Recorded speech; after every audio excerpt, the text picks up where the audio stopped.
a treatment is really effective in that there's no active cancer sites, just monitoring with blood tests, is there a term that we can use to say, well, we're stable, we're not cured?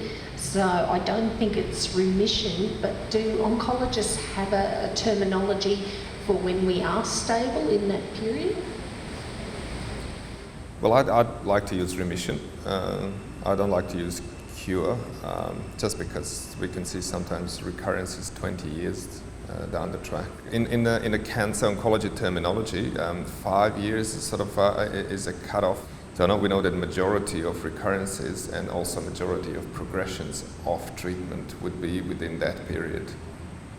So certainly, if we get to the 5-year point mark, we are more sort of confident in saying that it's less likely to recur or progress. It also depends on the disease biology.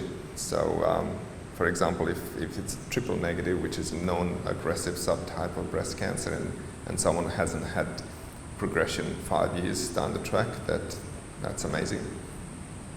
Whereas in the hormone receptor positive, especially if it was a low grade 1, 5 years probably doesn't need that much in terms in a big picture, because they're the ones that can sometimes relapse. But usually what I do is when someone has no evidence of disease on a repeated scans, that's when we start looking at stopping treatment and just watching what happens later on. Even if we are metastatic? Yep.